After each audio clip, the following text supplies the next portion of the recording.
초등교육과정 사회 하겠습니다. 사회 교재 보시면 1페이지 보십시오. 1페이지에 윗쌤과 함께하는 초등임용 로드맵 나와 있죠. 공부를 할 때 사회도 제일 먼저 우리가 해야 될 게 뭐냐면 국가 수준 교육과정을 제일 먼저 공부하는 게 가장 중요합니다. 그럼 거기 1페이지에 왼쪽 보시면 2015 개정 국가 수준 교육과정이라고 되어 있죠. 이게 공부할 때 가장 기초가 되는 초석입니다. 국가 수준 교육과정을 제일 먼저서 우리가 공부하는 거예요. 그럼 교재 순서도 보시면 어떻게 되어 있냐면 다음 페이지 2페이지 있습니까?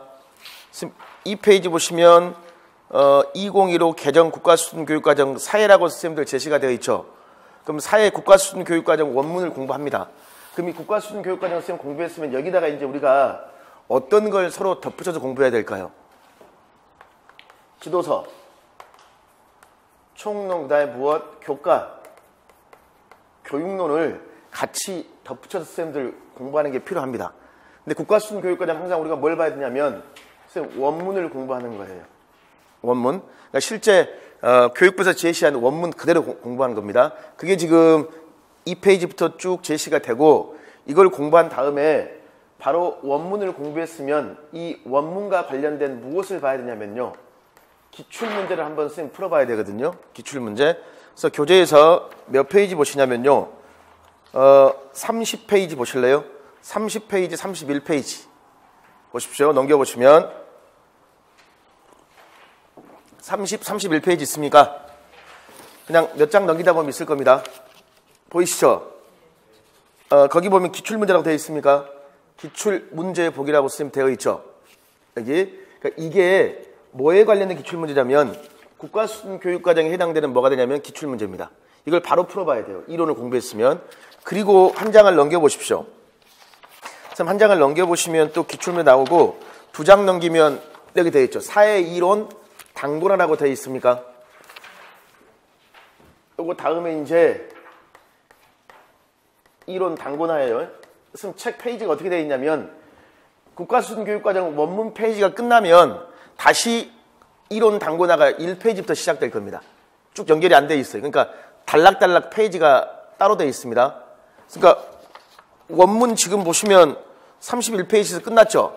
그리고 다시 이론 당군화 쓰면 되어 있죠. 그리고 이론 당군화 보면 다시 1페이지로 시작되는 거 보이시나요? 1페이지 있죠?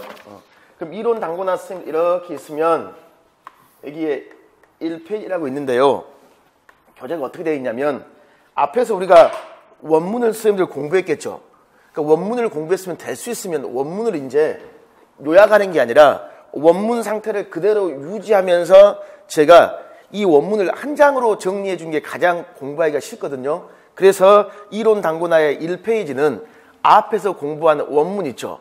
원문에서 성격, 목표, 교수학습 방법, 평가를 한 장으로 쭉 정리해 놓은 겁니다. 앞에서 했던 걸. 그리고 이 T의 이론 당군화 교재에는 항상 선생님들 뭐가 있냐면요. 상단에 보면 스터디 함께하기라고 제시가 되어 있죠. 그러니까 모든 페이지에 될 수 있으면 스터디 함께하기를 수록해 놨습니다. 이게 뭐냐면요. 여기에 해당되는 이 페이지에 해당되는 문제를 한번 제시해 놓은 거예요. 그러니까 1페이지를 공부했으면 반드시 스터디 함께하기의 문제를 반드시 뭐 할까? 풀어보셔야 됩니다.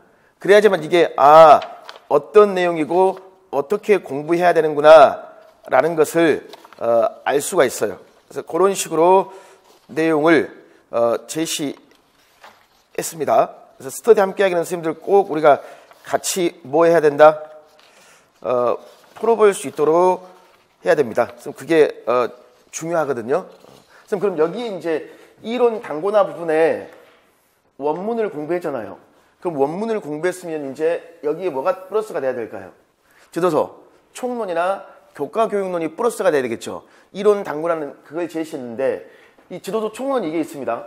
지도서 총론이 지금 2009 개정이라고 지금 되어 있을 거예요. 몇 페이지를 선생님 보시냐면요. 지금 6페이지 보실래요? 6페이지.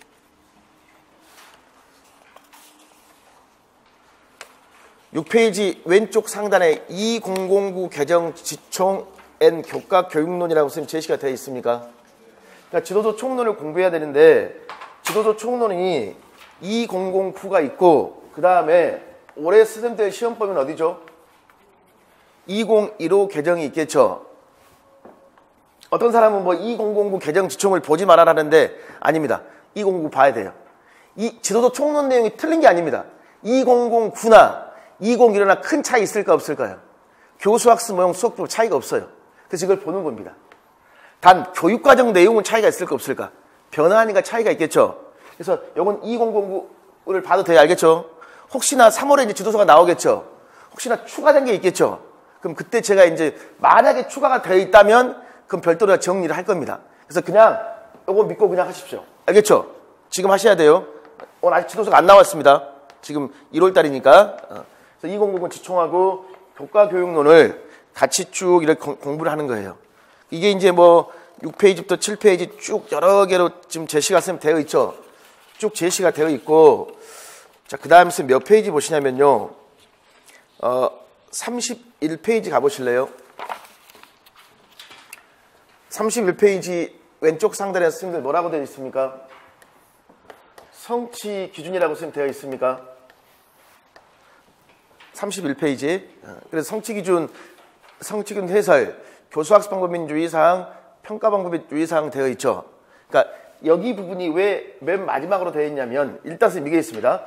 국가수준 교육과정의 순서를 보면 오늘 사회과를 공부하겠죠. 그러면 사회를 보면 국가수준 교육과정에 1번에 뭐가 나오냐면 성격이 나옵니다. 2번이 뭐냐면 목표입니다. 그리고 3번이요. 내용, 체계 및 성취 기준이에요. 4번이 뭐가 되냐면 교수학습 및 평가의 방향입니다. 자, 이렇게 있는데 지금 성취 기준은 제가 교재 맨 마지막 파트에 지금 수록되어 있죠. 그 이유가 있습니다. 왜 그러냐면 이 성취 기준은 무엇과 같이 연계해서 공부해야 될까요? 지도서, 강론과 같이 연계해야 됩니다. 근데 성취 기준은 이거 자체도 물론 중요하지만 강론과 연계할 필요가 있어서 일단 이론 맨 마지막에 다시 성취 기준을 제시해 놓은 거예요. 그럼 여기서 성취 기준을 같이 공부하면서 이제 1, 3월에 이제 끝나면 이 강의가 10주 강의가 끝나면 뭐 3월부터 이제 지도서 뭘 공부할까요? 강론을 공부하겠죠. 그때 이 성취 기준을 다시 뭐 할까요? 반복해서 강론과 연계하는 의미입니다. 그래서 성취 기준이 마지막에 제시가 되어 있고 그 다음에 선생님 오늘 교재가 안 나왔지만 성취 기준 다음 파트에 뭐가 있냐면요. 또 스터디 함께하기라고 문제가 굉장히 많이 들어가 있습니다. 무슨 말이냐면요. 성취 기준은 강론과 연계된다고 했죠. 그럼 제가 성취 기준 파트의 모든 파트를 다 빈칸 메우기 문제로 만들어 놨어요. 그래서 이걸 공부한 다음에 스터디 함께하기를 같이 연계해서 공부합니다. 그럼 스터디 함께하기 문제에는 강론 문제도 들어있고 성취 기준 자체 이론적인 문제가 들어있는데 1, 2월 달은 이론적인 성취 기준 문제를 공부하고 스터디 함께 강론 문제는 이제 뭐 3월부터 강론을 공부할 때 같이 풀어볼 수 있도록 구성되어 있습니다. 이런 식으로 이제 공부를 한 과목씩 한 다음에 이제 뭐 하냐면 기출문제를 공부하셔야 돼요. 바로바로 기출을 풀어봐야 됩니다. 물론 교육과정 원문에 관련된 기출문제도 풀어보겠지만 선생님 기출문제는 이제 교과교육론이라든가 그 다음에 지금 지도서 총론이나 교수학습 모형의 기출문제가 필요하겠죠. 그래서 기출문제를 선생님 풀어봐야 되는데 제가 기출문제를 크게 어떻게 구성했냐면 사회다 그러면 사회 기출문제가 크게 세 가지 파트로 정리를 했습니다. 어떻게 했냐면 가장 최근에 2017년, 2018년도에 기출문제가 있겠죠.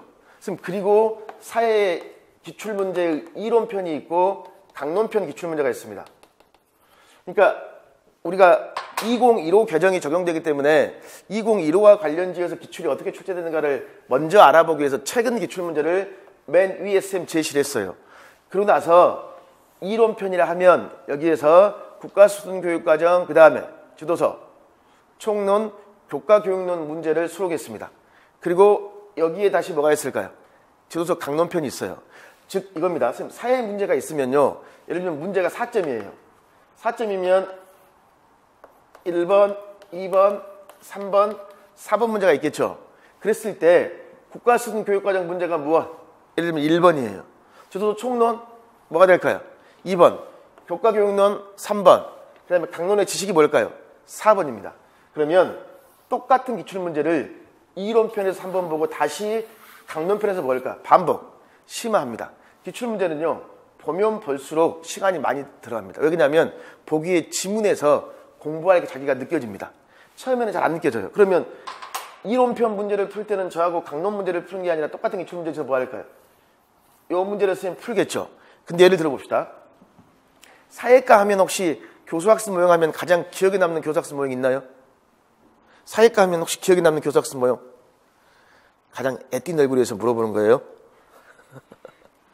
없어? 우리 선생님? 우리 가장 애띤 우리 선생님, 왕은희 선생님? 반드라의 사회. 인지학습? 안 들은 걸로 하겠습니다. 사회과에서 가장 중요한 것은 탐구학습. 무슨 학습이다? 탐구학습이라는 거예요, 선생님. 그럼 보십시오. 예를 들면 탐구학습이 2017년에 나왔죠. 근데 이 이전에는 탐구학습이 나왔을까 안 나왔을까요? 또 나왔겠죠. 그래서 기출문제는 어떻게 봐야 되냐면 테마를 잡았습니다. 탐구학습이다 그러면 탐구학습 문제를 뭐 할까요? 제가 다 모아놨어요. 그래가지고 기출문제를 보시면 이렇게 되어 있습니다. 상단에 탐구학습이다 그러면 가장 최근의 탐구학습, 그 이전의 탐구학습, 이전의 탐구학습. 어떻게 문제가 변화되어 있느냐는 걸 우리가 살펴볼 필요가 있어요. 그래서 거기 사회 테마별 기출문제 교재해 보실래요? 테마별 기출문제라 쓰면 되어 있죠. 그리고 한 장을 넘겨보시면 왼쪽 상단에 사회과에 뭐라고 되어 있습니까? 본질 모형이라고 제시가 되어 있어요? 안 되어 있어요? 지금 사회과에 본질 모형으로 되어 있죠? 그럼 본질 모형과 관련된 기출만 뭐 할까? 다 모아놓은 겁니다. 모아놓고 제가 직접적으로 이 본질 모형이 어떻게 연관되는가를 다 어떻게 했냐면 이런 식으로 화살표가 되어 있죠. 이게 다 기출이 어떻게 연결되고 있냐를 보여드리는 겁니다. 이게 가장 중요한 공부입니다. 정리하면 초등교육과정의 대부분의 문제는 과거의 기출과 반복이 된다. 대부분 선생님들 과거에 기출문제하고 반복이 됩니다. 그래서 이게 공부할 때 가장 선생님들 중요한 공부라고 생각하시면 될 거예요. 이것을 각 교과를 공부할 때 같이 풀어보는 거예요. 예를 들면서 9페이지 보시죠. 9페이지. 기출문제집의 9페이지를 보십시오. 9페이지는 선생님 보면 다 왼쪽 상단에 선생님들 무슨 모형이라고 되어 있습니까? 탐구학습 모형이라고 되어 있습니까? 그럼 과거의 탐구학습이 어떻게 출제가 됐냐를 선생님 알아보기 위해서 제가 2009, 2011년에 선생님들 탐구학습을 다 이렇게 비교해놨죠. 그럼 이제 또 가장 최근에 뭐가 있을까요? 탐구학습이 또 출제가 됐겠죠. 그건 제가 별도로 앞에 2017년 문제에 탐구학습을 별도로 수록해놨어요. 그리고 2017년도에 다시 또 과거의 탐구학습과 뭐 할까? 서로 연결지어서 자료를 구성해놨습니다. 그래서 요게 이제 기출문제에서 요걸 이제 우리가 공부하는 거예요. 이렇다 보니까 지금 굉장히 수업이 하루로는 사실 부족합니다. 그래서 8주로도 부족하고 10주입니다. 그래서 요걸 지금 국가수준 원문을 제일 먼저 공부한 다음에 그다음에 뭘 공부한 이론, 단권화를 공부합니다. 그리고 다시 뭘 공부한다? 기출문제편을 같이 공부를 할 거예요. 이런 식으로 수업이 진행됩니다. 수업에 대한 질문 있습니까? 없으시죠?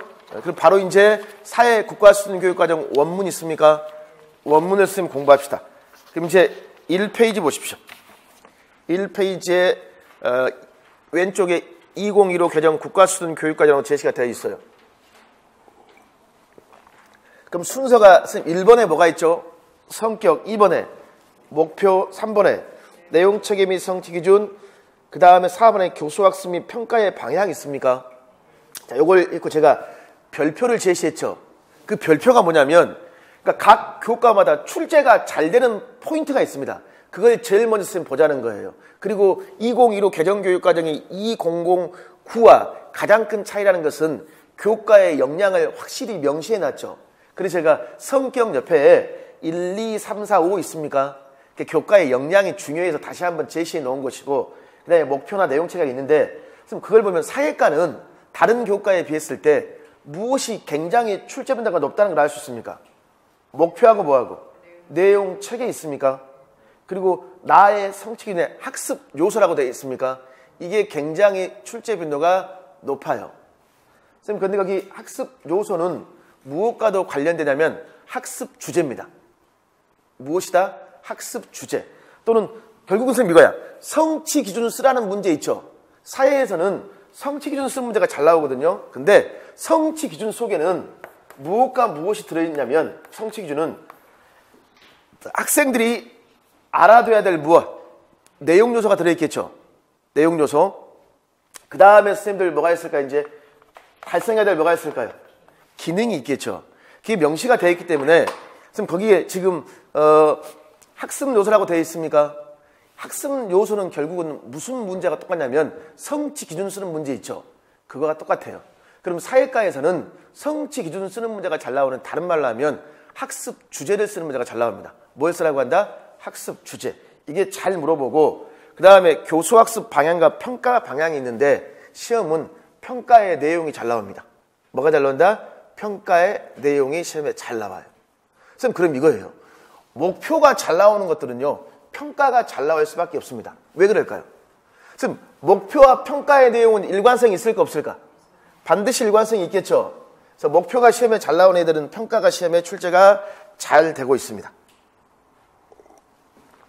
그걸 한번 알아보기 위해서 먼저 쭉 보는 거예요. 그럼 그 밑에 선생님들 막대 그래프가 무엇을 의미하는지 아시겠죠?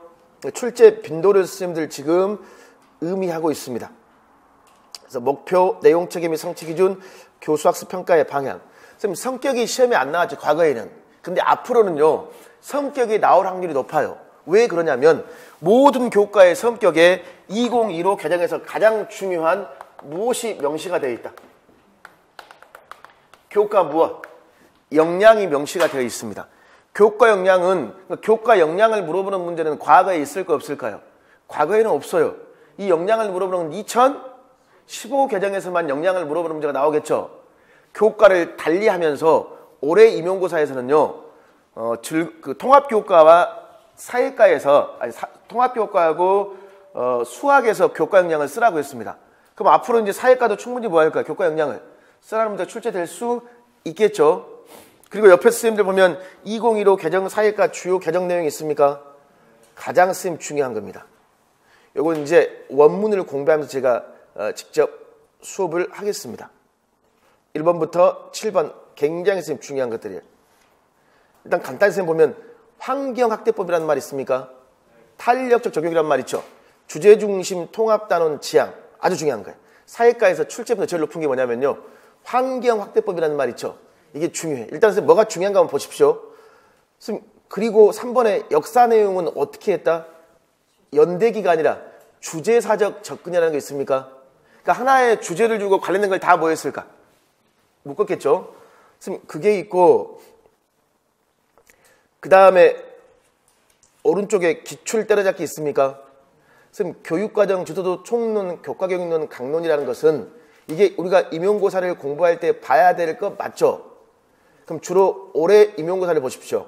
2018년 문제를 보니까 교육과정 문제 하나 나왔죠? 지도도 총론 문제가 몇 문제 나왔습니까? 2문항 나왔죠? 선생님, 그리고 그 밑에 3번 문항에서는 총론이 나왔고 강론이 지금 2개라고 선생님 되어 있습니까? 그럼 이제 우리가 지금 공부할 건 교육과정, 총론, 그 다음에 교과, 교육론 파트를 선생님 공부하겠죠? 그래서 거기 밑에 제가 적어놨죠? 교육과정은 매년 꾸준히 출제가 되는데 그 밑에 키워드를 빈칸으로 만들어서 공부하고 목표와 내용체계표, 성취기준, 평가가 중요하다고 있습니까? 목표는 기능, 내용체계표, 내용 조직 원리, 성취기준 또는 학습 목표, 학습, 주제, 평가, 목표 이러한 것들을 중심으로 공부를 해줘야 됩니다. 그 다음에 선생님 지도서 총론이라고 되어 있죠. 지도서 총론은 세 번째 줄을 보십시오. 사회과의 본질 모형, 교수학습 모형, 수업 기법, 지역화 이런 내용들이 지도서 총론에 나옵니다. 이러한 것들이 굉장히 뭐하더라? 중요하다 그 말이에요. 그 가운데에 주요 변화 내용은 원문 자체를 공부하면서 하겠습니다. 자. 자, 선생님, 그럼 이제 뭐가 중요한지는 아시겠죠? 한 장을 넘기십시오. 한 장을 넘기면 이제 이 페이지에 사회 국가수준교육과정 원문이라고 선생님 제시가 되어 있습니까? 선생님, 그럼 이 원문을 선생님 우리가 공부를 할 때에는 제일 먼저 선생님 우리가 이제 무엇을 봐줘야 되냐면 가운데에 선생님 메모 파트 있죠? 메모는 원문에 있는 내용이 아닙니다. 메모는 제가 이 2017년도에 사회과 이제 올해 교육과정이 적용되면 현장 교사들의 연수를 받겠죠. 교육부 연수 자료에서 제가 발췌한 거예요. 그럼 이제 제일 먼저 개정 내용을 봐야지만 선생님들 뭐가 중요한지를 알 거 아니에요. 그래서 모든 교과 이렇게 제가 제 나름대로 해설을 붙여놓은 겁니다. 거기 보시면 선생님들 사회과 보니까 무엇을 강조했습니까? 영역 간의 무엇? 통합적 접근을 강조했죠. 세 번째 무엇을 적용했다? 환경학대법인데 앞에 무슨 말이 있습니까? 탄력적 환경학대란 말이 있어요. 이게 가장 중요한 말입니다. 이걸 이제 깊이 있게 공부해야 되고, 그 다음에 지금 영토 및 통일교육을 강조했습니다. 뭘 강조했다? 통일교육. 그 다음에 성격 보면 교과 역량을 명시했다고 그랬죠. 그래서 사회과에서 우리가 뭘 봐줘야 될까요? 교과 역량을 쌤 봐줘야 되겠죠. 자, 그럼 왼쪽에서 1번 성격이라고 있습니까? 1번 성격. 이게 뭐라고 했죠? 이제 원문의 성격이라고 그랬죠. 그럼 성격에서 선생님들 제일 중요한 것은 무엇이다? 교과 역량을 공부하는 게 선생님 제일 중요합니다. 근데 사회과의 성격에서 반드시 선생님 알아둬야 될 게 있습니다. 성격의 맨 첫 번째 문단에서 굉장히 선생님 중요해요. 사회과는 무엇을 길러주는 게 중요하냐면, 자, 첫 번째 보면 문단에서 두 번째 줄에 무슨 말이 있습니까? 민주 시민의 무엇? 자질이라고 제시가 되어 있습니까? 사회과에서 제일 중요한 목표는 얘들에게 무엇을 길러주는 것이다? 민주 시민의 자질을 길러주는 게 가장 중요합니다. 애들에게 민주 시민의 자질이야. 근데 그 민주 시민의 선생님 자질은 아주 중요한 말인데요. 민주 시민의 자질을 길러주기 위해서 거기 위에 꼭 알아둬야 될 말이 있습니다. 뭐라고 되어 있냐면, 사회과는 학생들이 사회생활에 필요한 무엇과 무엇, 지식과 그 다음에 뭐라고 되어 있습니까? 기능. 여기서 지식이란 말, 그 다음에 무엇, 기능이란 말이 굉장히 중요해요. 선생님, 그리고 사회 현상을 정확하게 인식하고 민주사회 구성원으로서 요구되는 무엇, 가치와 태도라고 되어 있습니까? 가치와 태도를 기름으로써 무엇을 길러주자? 민주 시민의 자질. 그럼 사회과의 궁극적인 목표는 뭐다? 민주 시민의 자질인데, 이거에 기초가 되는 게 뭐다? 지식, 그 다음에 기능, 그 다음에 가치와 태도라는 것. 요걸 선생님들 꼭 기억하셔야 돼요. 그 다음에 요걸 조금 더 구체적으로 설명할 수 있습니다. 거기 밑에 보십시오. 사회과에서 육성하고자 하는 자, 또 뭐라고 되어 있습니까? 민주 시민은 사회생활을 영위하는 데 필요한 무엇을 바탕으로 또 나와 있죠. 뭐?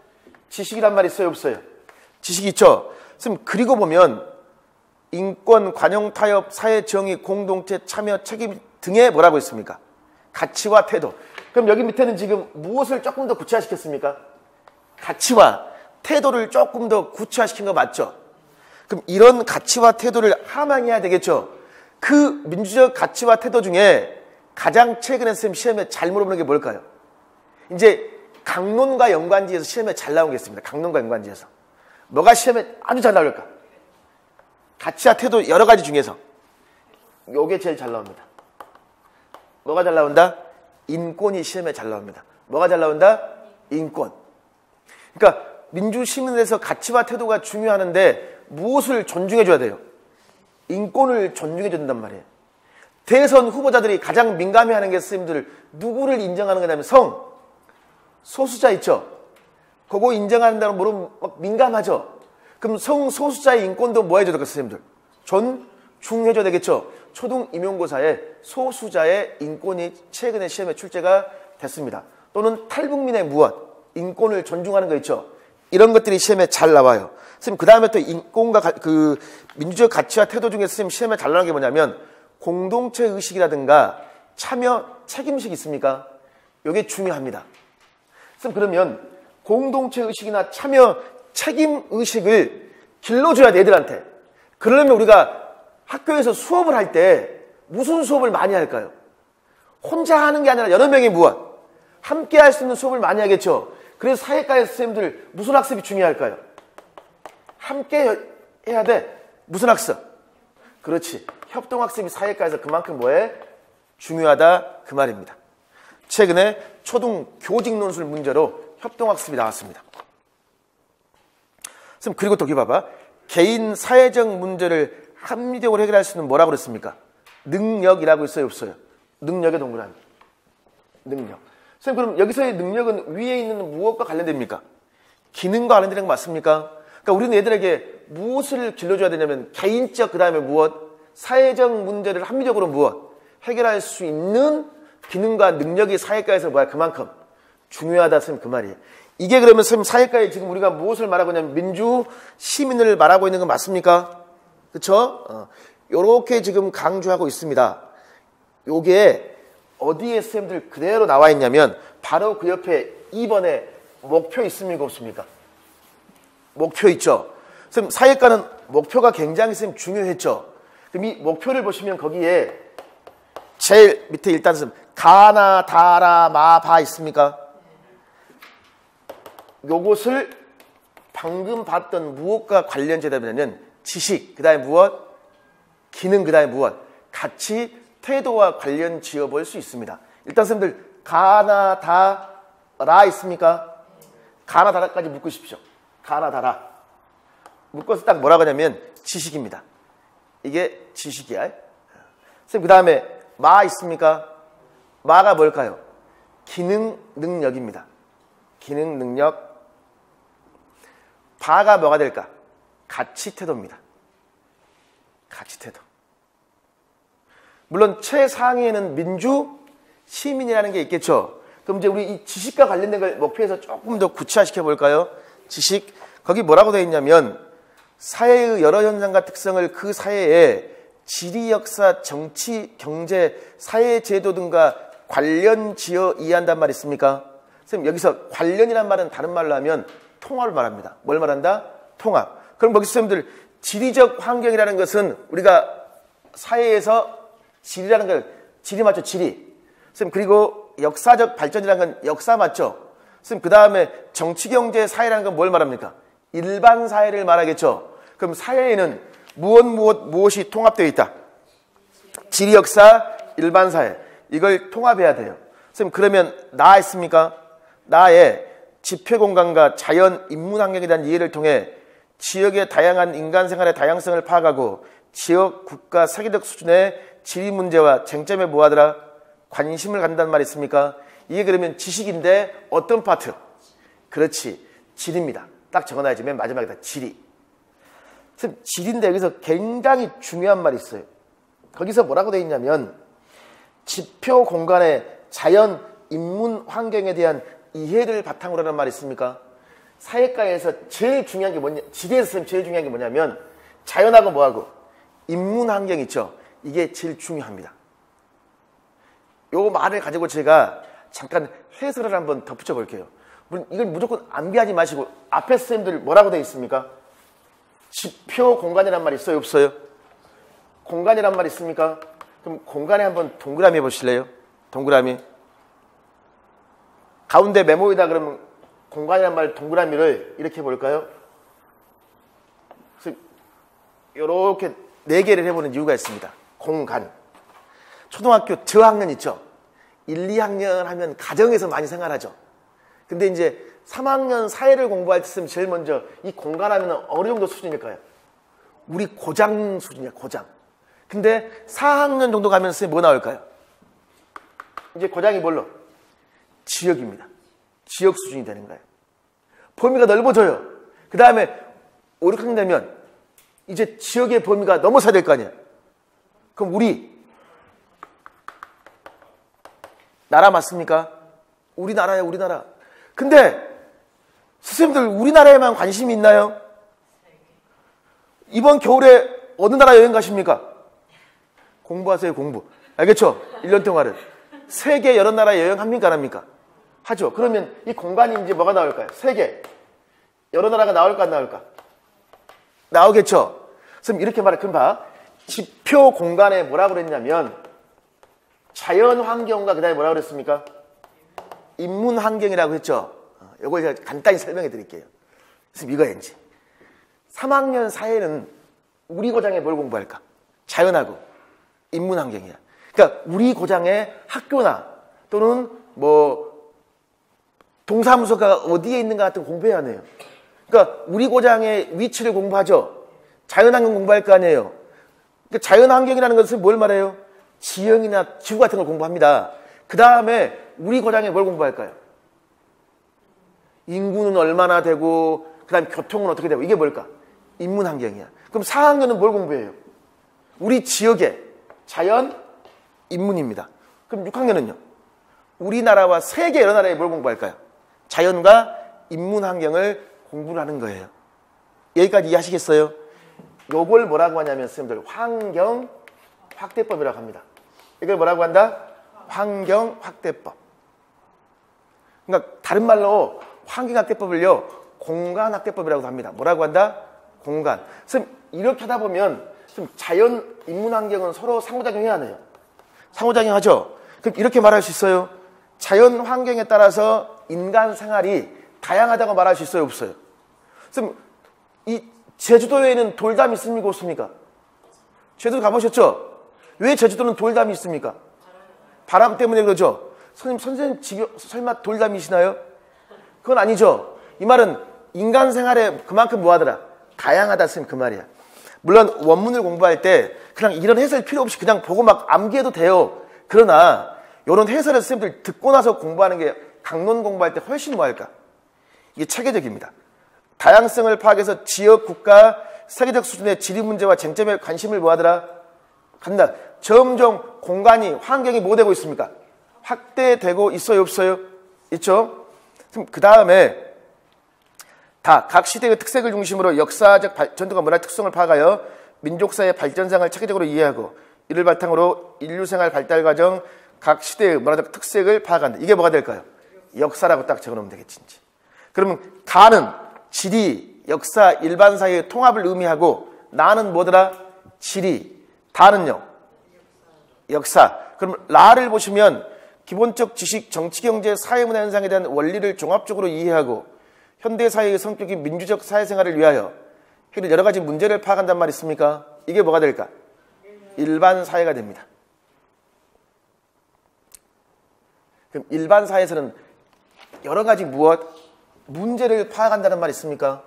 그러니까 우리 사람들 정치적인 문제, 경제, 사회적 문제 있어요? 없어요? 굉장히 많죠? 그러면 그 문제가 있으면 그 문제를 합리적으로 뭐해야 될까? 해결해야 되겠죠. 그렇기 위해서 말을 보십시오. 사회현상과 문제를 파악하는 데 필요한 무엇과 지식과 정보를 자 밑줄 획득, 분석, 조직, 활용하는 능력. 그럼 정보, 획득, 분석, 조직, 활용 능력이라는 걸 하나 생각할 수 있죠.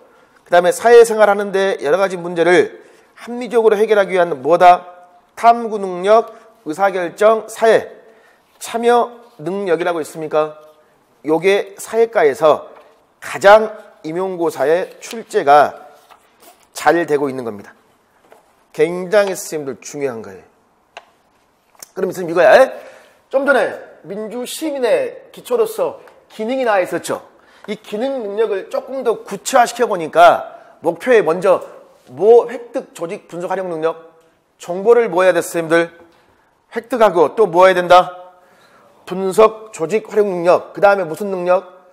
탐구 능력 그 다음에 의사결정 능력, 사회, 참여 능력 이게 사회과 문제의 단골이에요. 그럼 애들에게 이러한 기능 능력을 뭐 할까? 길러줘야 되겠죠. 그럼 이런 기능을 길러주기 위해서 교사는 뭐 해야 되죠? 수업을 해야 되겠죠. 그럼 이런 기능과 능력을 길러주기 위해서 선생님 교사는 어떤 수업을 수업 시간에 많이 해야 될까요? 탐구력을 길러줘야 돼. 무슨 수업? 그렇죠. 탐구학습입니다. 무슨 학습이다? 탐구학습. 그래서 사회과에서 시험에 가장 잘 나오는 게 그렇기 때문에 탐구학습이 가장 잘 나옵니다. 그다음에 또 하나. 사회과에서 또 굉장히 중요한 게 뭐가 있냐면요. 의사결정력 및 참여력이란 말이 있습니까? 이러한 것들 길러주기, 특히 이 의사결정력을 길러주기 위해서 사회과에서 제일 중요한 게 뭘까요? 무슨 학습? 의사결정학습입니다. 무슨 학습이다? 의사결정학습. 얘네들이 지금 중요해요. 그리고 이 지식 있습니까? 지식 봤더니 방금 전에 우리가 뭐 했냐면 지리 그 다음에 역사 그 다음에 일반사회에서는 지식이 필요했죠. 그럼 이 지식을 조금 더 구체화시켜 볼까요? 사회과에 선생님 지식하면요, 임진왜란은 언제 일어났어요? 아주 저차원적인 지식 맞죠? 이걸 뭐라고 하냐면 우리는 사실적 지식이라고 합니다. 무슨 지식이라고 한다? 사실적 지식. 그 다음에 생산이 뭔가, 소비가 뭔가, 이게 뭘까요? 개념적 지식입니다. 무슨 지식? 개념적 지식. 그럼 개념과 개념을 짬뽕해 놓은 거예요. 그게 뭘까요? 일반화된 지식입니다. 무슨 지식이다? 일반화된 지식. 이걸 꼭 기억하십시오. 지식은 무슨 지식으로 나눌 수 있다? 사실적 지식, 개념 그 다음에 일반화된 지식이란 말이에요. 그러니까 예를 들면 이런 거 있죠. 일반적으로 자연 환경에 따라 뭐가 다르다?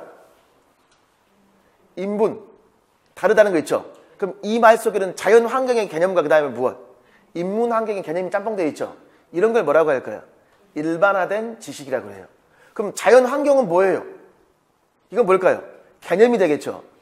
그럼 이제 농촌에서 생활하고 있는 모습을 사진 찍어 보여줘요. 이게 뭐가 될까? 사실적 지식이 되겠죠. 그래서 자, 정리합시다. 공부할 때 사회과에서 제일 중요한 말은 뭐다? 민주시민의 자질. 이 민주시민 속에는 뭐가 들어간다? 지식 그 다음에 기능 그 다음에 무엇? 가치태도. 지식을 세분하면 무슨 지식? 사실적, 개념적 그 다음에 무엇? 일반화된 지식. 기능에는 어떤 기능 능력을 강조하고 있더라? 정보, 획득, 분석, 조직 활용력 맞죠? 그 다음에 탐구, 의사결정, 사회, 참여력이 굉장히 중요하더라. 이러한 기능과 능력을 길러주기 위해서 무슨 학습을 많이 하더라? 탐구학습이나 의사결정학습을 많이 하더라 라는 걸 기억하시고, 그 다음 선생님들 바를 보시면 다시 바. 개인 사회생활을 민주적으로 운영하고 우리 사회가 당면한 문제들에 관심을 가지고 민주국가 발전과 세계의 발전에 적극 임하자라는 무엇? 태도. 이건 뭐하다? 가치. 태도가 되는 겁니다. 이렇게 이제 공부하는 게 사회과의 일반적인 내용들이에요. 근데 이제 2015에는 뭐가 플러스가 되어 있을까? 역량이 플러스가 되어 있겠죠. 그럼 바로 왼쪽에 1번 성격 있습니까? 성격에 보시면 하나, 둘, 셋, 네 번째 문단에 사회과의 민주시민으로 갖춰야 될 자질을 함양하는데, 자, 민주시민의 갖춰야 될 자질에 비추 자질. 그럼 이제 지식, 기능, 가치태도 있죠. 이 가치태도에 2015니까 여기에 선생님들 무엇을 플러스 시켜놨습니까? 그렇죠. 역량을 플러스 해놓은 거야. 2015에서는. 그럼 제일 먼저 선생님들 뭐라고 되어 있습니까? 창의적 사고력, 비판적 사고력, 문제 해결력 및 의사결정력, 의사소통 및 협업, 정보 활용 능력을 육성하는 데 중점을 두고 있는데, 창의력 사고력은 새롭고 가치 있는 아이디어를 생성하는 능력이고, 비판적 사고는 사태를 분석적 평가하는 것이고, 문제 해결 의사결정력은 다양한 사회 문제 해결하기 합리적 결정을 하는 능력을 의미하고, 의사소통 협업 능력은 자신의 결의를 분명하게 표현하고 타인과 효과 상호작용한 것이고, 정보 활용 능력은 다양한 자료와 테크놀로지를 활용하여 정보를 수집, 해석, 활용, 창조할 수 있는 능력을 말하더라. 그래서 사회과의 역량은 창의, 비판, 그 다음에 문제 해결 및 의사결정, 의사소통 협업, 정보 활용 능력이라고 있습니까? 여기서도 지금 제일 중요한 게, 사회과에서 제일 중요한 게 뭘까요? 문제 해결 및 의사결정력이 있습니까? 이게 사회과에서 가장 중요한 겁니다. 자, 그 다음에 그 위쪽에 선생님들 세 번째 문단 보시면, 세 번째 문단에 보면 사회과는 지리, 역사, 사회가적 개념, 원리, 제도, 문화, 문제와 가치, 연구방법, 절차 등의 요소들을 통합적으로 선정, 조직하고 사회현상 종합적으로 이해, 탐구하고, 또는 우리 삶에 터지는 지역을 기초로 민족의 역사, 국토, 환경, 한국 사회 제도, 현실, 문화, 지구촌 특징 변화, 정체성, 세계 시민으로 갖춰야 될 자질 구성하더라. 이건 그냥 읽어보시면 돼요. 그 다음 옆에 목표 있습니까? 계속 똑같은 말이 반복돼요. 목표도 보면 맨 위에 민주시민의 무엇? 자질이라고 있어요, 없어요? 있죠? 그래서 민주시민의 선생님들 자질을 길러주기 위해서 지식 그 다음에 무엇? 기능, 가치, 태도 맞습니까? 그럼 지식을 보십시오. 지식에 보면 기초적 지식의 밑줄, 그 다음에 그 밑에 지리, 역사, 사회과학의 개념, 원리 있습니까? 그럼 개념의 밑줄, 원리의 밑줄. 좀 전에 했으면 사실적 지식, 그 다음에 무엇? 개념적 지식이 있습니까? 원리의 최상위가 뭘까요? 일반화된 지식입니다. 그래서 보통 사실, 개념, 그 다음에 무엇? 일반화된 지식, 이렇게 말을 합니다. 또한 다양한 정보를 활용하여 현대 사회 문제를 무엇? 창합리적으로 해결한다는 말이 있습니까? 이건 선생님들 기능, 능력이 되겠죠. 선생님, 그리고 그 밑에 공동체 생활에 적극 참여하는 능력의 육성을 목표로 한단 말이 있습니까? 그리고 개인의 발전은 물론 국가, 사회, 인류 발전에 기여한다라고 되어 있죠. 그 다음에 그 밑에 사회과는 학교급별 주안점을 달리한다는 말이 있습니까?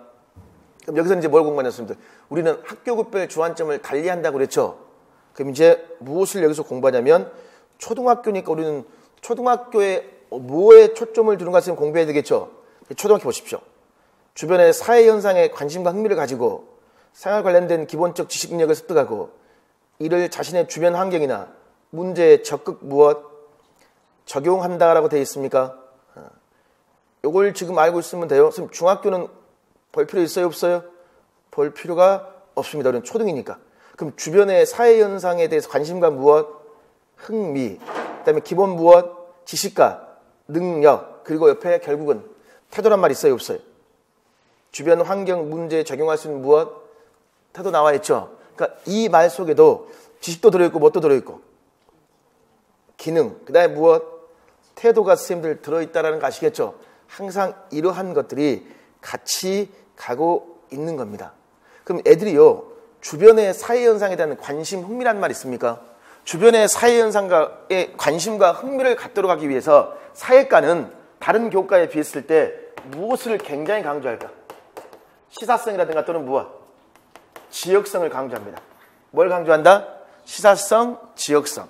그러니까 무슨 말이냐면 우리 지역의 최근의 문제로 제시해야지만 애들이 이 문제에 관심이 있을까요, 없을까요? 관심이 있다 쓰면 그 말이에요. 그러니까 누가 관심을 갖는 문제를 활용해야 돼요? 학생들이 관심을 갖는 문제가 활용해야 되겠죠. 그럼 교과서의 문제가 학생들이 관심을 갖는 문제가 아니라면 우리는 어떻게 해야 되죠? 이것을 바꿔줘야 돼요. 누가 바꿔주는 거였으면 그것은 교사가 우리 지역의 최근의 문제를 뭐 할까? 바꿔주는 게 필요하겠죠. 자, 그 다음에 좀 전에 목표는 선생님 봤었죠? 선생님, 사회과는 다른 교과에 비했을 때 2페이지에 굉장히 중요한 말이 많습니다. 특히 2페이지 문제, 2페이지 제일 중요한 건 기능, 능력의 목표, 마 있습니까? 마가 가장 중요합니다. 자, 그 다음에 넘기십시오. 넘겨서 3페이지 보십시오. 3페이지 쓰면 내용체계 및 성취기준이 있습니까? 사회과에서는 여기서는 그냥 내용체계가 어떻게 제시가 되어 있나를 선생님 중심으로 공부하면 돼요. 모든 교과의 선생님들 내용체계를 보면 여기 보십시오. 사회과 보시면 지금 굉장히 내용체계가 세분화되어 있죠. 거기 보면 영역에 정치 있습니까? 그 다음에 법, 그 다음에 경제, 그 다음에 사회, 문화. 선생님, 여기까지가 뭐가 될까요? 일반 사회 파트라고 할 수 있습니까? 선생님, 그 다음에 오른쪽에 지리인식 보이시나요? 장소와 지역, 자연환경과 인간생활이 있어요. 그리고 넘겨보십시오. 4페이지에 인문환경과 인간생활, 지속가능한 세계라고 쓰면 되어 있습니까? 이러한 것들이 뭐가 될까요? 지리 파트가 되는 거 맞죠? 그 다음에 오른쪽에 보시면 역사, 정치, 문화사, 사회, 경제사라고 있어요, 없어요? 이랬으면 되어 있습니까? 그러면 이 역사 있죠, 역사. 역사를 보면 앞에서 무슨 접근이라고 그랬습니까? 혹시? 주제사적 접근이란 말 기억나세요? 그럼 역사 영역을 어떤 식으로 묶었을까요? 정치, 문화사, 그다음에 사회, 경제사 있습니까? 이런 식으로 뭐 중심으로? 주제를 중심으로 묶어 놓은 겁니다. 이렇게 있는데 3페이지 보십시오. 3페이지에서 모든 교과의 내용 체계 표현은 제일 먼저 선생님들 뭐가 있냐면 영역이라고 있어요, 없어요? 영역 있습니까? 그 옆에 뭐가 있죠? 핵심 개념이라고 돼요. 그 다음에 일반화된 지식이 있으면 그 다음에 내용 요소, 그 다음에 기능이라고 선생님 제시가 되어 있습니까? 여기 이제 무슨 말인가를 알아야 되겠죠. 선생님 근데 조금 전에 교과 역량 봤어요, 안 봤어요? 봤죠? 그럼 그 기능은 무엇을 조금 더 세분화해 놓은 걸까요? 교과 역량을 세분화해 놓은 겁니다. 그래서 기능 위에다 적어놔. 기능 위에다 교과 역량. 방금 전에 선생님들 사회과에서 길러줘야 될 교과 역량 혹시 기억나는 거 있나요? 금방 전에 했는데 기억 안 나죠? 앞에 다시 한번 가서 사회과에서 길러줘야 될 교과 역량에 자, 큰 소리로 말해. 첫 번째 뭐가 있어요? 1번 창의사고력, 2번 비판적, 3번 문제해결, 의사결정, 4번 의사소통, 협업 있습니까? 그 다음에 5번이요. 그걸 딱 기억에 두면서 다시 3페이지 가서 기능을 한번 보시면 정치의 조사, 분석, 참여, 토론, 비평, 의사결정, 조사, 분석, 구분, 적용, 존중, 참여 있습니까? 이러한 것들은 무엇을 세분화시켜 놓은 것이다? 이 기능은 교과, 역량을 세분화시켜 놓은 겁니다. 선생님, 거기 그러면 이제 그 옆에 메모에 이런 말 있죠. 영역은 뭐라고 했죠? 교과의 성격을 가장 잘 나타내는 최상위에 교과 내용 범주라고 있습니까? 그 다음에 핵심 개념은요. 기초 개념이나 원리, 일반화된 지식은 해당 내용에서 알아야 될 보편적 지식, 내용 요소는 학년군에서 배워야 될 필수 학습, 내용 요소라고 되어 있습니까? 그 다음에 기능은 수업 후 할 수 있거나 할 수 있기를 기대하는 능력으로서 교과 고유의 탐구 과정과 사고 기능을 의미한다고 선생님 되어 있습니까? 그럼 이제 4번, 5번을 딱 메모하십시오. 4번, 5번을 딱 메모해서 뭐라고 해놓냐면 성취 기준이라고 하십시오. 4, 5번을 묶어서 성취 기준. 이렇게 말할 수 있습니까? 사회과에서 길러줘야 될 성취 기준 속에는 반드시 무엇과 무엇이 들어있을까요? 내용하고 뭐하고? 기능이 들어있습니다. 그럼 좀 전에 제가 이런 말 했죠. 사회과는 성취 기준 쓰는 문제가 잘 나오는데 이런 형식 잘 나오는 사회과는요. 이게 더 많이 나요. 사실은. 학습 목표라든가 그 다음에 학습 주제를 쓰는 문제가 잘 나오거든요. 시험에서 학습 목표나 학습 주제를 쓰는 문제는 무슨 문제가 똑같냐면 성취 기준하고 똑같은 거예요. 그럼 성취 기준 속에는 내용과 뭐라고 그랬죠? 기능이죠. 반드시 사회과의 주제든 목표든 성취 기준은 뭐가 중요하냐면 내용이 굉장히 중요합니다. 내용 요소가 들어있어야 돼. 뭐가 들어있어야 된다? 내용 요소. 그래서 예를 들면 이거예요. 우리나라 오늘 우리가 수업을 뭐 하냐면요. 우리나라의 국내 총 생산이 얼마인가를 공부합니다. 그리고 이게 어떻게 변화했나를 쓰면 가르쳐요. 이걸 보게 해주고 뭘 쓰라고 할까요? 학습 주제를 쓰라고 그래요. 그러면 이걸 통해 우리는 왜 총 생산이라든가 1인당 생산량이라든가 소득 이런 걸 볼까요? 우리나라의 경제 성장 과정을 가르치기 위해서. 그럼 답지에 우리나라의 경제 성장 과정. 이게 오늘 가르쳐야 될 뭘까요? 내용이라고 할 수 있어 없어? 있죠. 그러니까 목표를 쓰든 주제를 쓰든 성취 기준을 쓰든 뭐가 중요하다? 내용이 중요해요. 그래서 그럼 그 내용 요소 있습니까? 내용 요소는 무엇과 결부해서 공부해야 될까? 이제 뒤서서 강론에서 공부하는 겁니다. 민주주의가 뭐냐, 생산이 뭐냐, 소수자가 뭐냐, 강론을 공부하는 거예요. 일단 여기에서는 요걸 봐두시면 선생님 돼요? 선생님 근데 여기서 하나만 더 볼까요? 옆에 선생님 지리 파트 있습니까? 지리? 선생님 지리 파트에요. 장소와 지역이라고 선생님 제시가 되어 있죠. 그럼 이제 장소가 있고 선생님들 거기 지역 있습니까? 그럼 지역을 보시면 3, 4학년에 선생님 뭐라고 되어 있어요? 지역 중심의 위치, 기능, 경관, 특성이라고 되어 있습니까? 자, 지역이 선생님 나와 있죠. 그럼 근데 그 옆에 5, 6 있습니까? 5, 6에는 국토라는 말 있습니까? 국토. 그죠? 5, 6은 선생님 이렇게 국토가 나오는 거예요. 국토. 자, 지역이 뭘로 확대됐습니까? 국토로 확대된 거 맞습니까? 그럼 3, 4학년은 지역의 위치나 경관 특성을 공부하는 거 맞죠? 근데 거기 다시 선생님 봐봐. 다시 자연 환경과 인간 생활이 있습니까? 사실 그럼 기후 환경이 있고 뭐가 있습니까? 지형이라고 있습니까? 굉장히 중요한 거예요. 기후하고 좀 전에 했으면 제가 자연 환경 중요하다 그랬죠? 그럼 자연 환경에는 뭐가 있을까요? 기후와 뭐하고? 지형. 대표적인 겁니다. 그러면 그 옆에 국토의 기후 환경이라고 5, 6학년이 있습니까?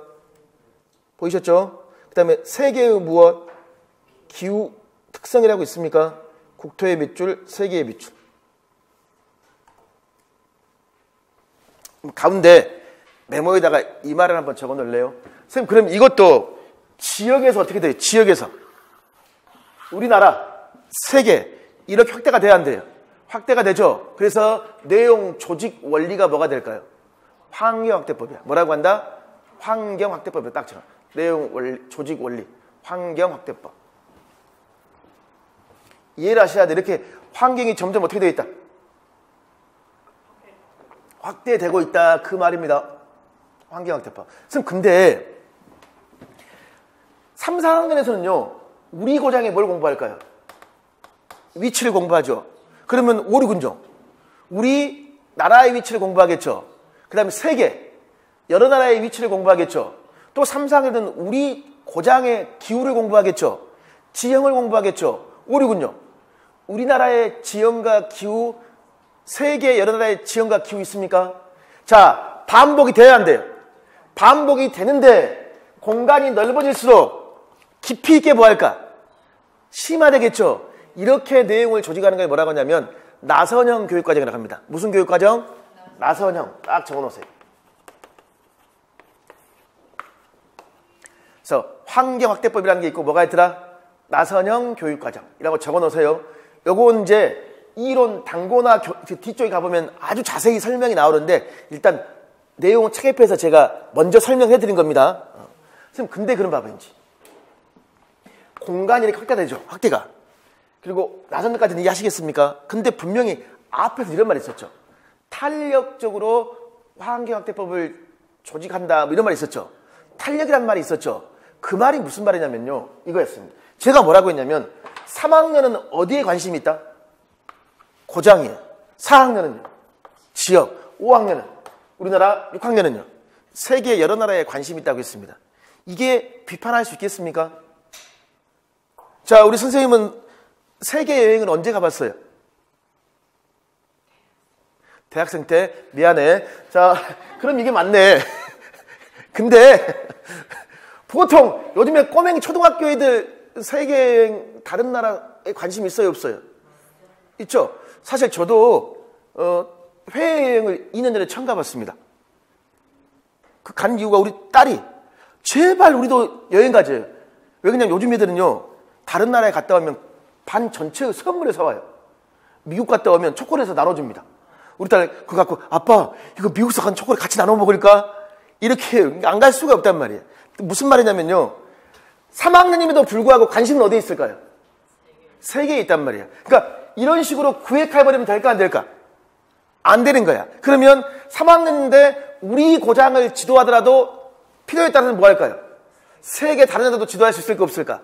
지도해요. 그러니까 환경학대법으로 조직을 했지만 애들한테 선생님들 지도할 때는 어떻게 해라? 탄력적으로. 그래서 탄력적 환경학대법 이렇게 말하는 거야. 그러니까 조직은 뭘로 하고 환경학대법도 조직했지만 지도할 때는 어떻게 해라? 탄력적 환경학대법이란 말이에요. 탄력적. 그러니까 지역에 보면은 고정 쪽이다, 유동 쪽이다. 유동 쪽이란 말이에요. 그러니까 예를 들면 2월 달에 설날이죠. 우리 가족, 우리 고장의 설날의 생활 모습을 공부합니다. 자, 우리 선생님 설날에 뭐 드시나요? 떡국. 떡국에 뭐 넣어서 먹습니까? 떡. 그거 하나? 너무 가슴 아프네. 그다음에 라면 스프. 떡하고 뭐? 달걀 떡. 고기. 이렇게. 우리 뒤에 선생님은 떡국에 뭐 넣어 드시나요? 김, 이제, 언니 그만하고. 자. 우리 뒤에 선생님은? 고명. 그러면 다른 거 말해줘야 돼. 해산물을 넣을 수 있어요, 없어요? 넣기도 하죠. 이거 공부했죠? 그러면 교과서에 뭐 나오는지 아세요? 베트남의 설날의 생활 모습. 베트남 사람들은 설날에 뭐 먹는가? 베트남 뭐 먹어요? 쌀국수? 알겠죠? 그러면 베트남의 생활 모습과 우리 고장의 생활 모습을 비교해보죠. 몇 학년에서? 3학년에서. 이렇게 가르치는 걸 뭐라고 한다? 탄력적 환경 확대법이라고 그래요. 그래서 지역이나 고장의 범위는 뭐 하더라?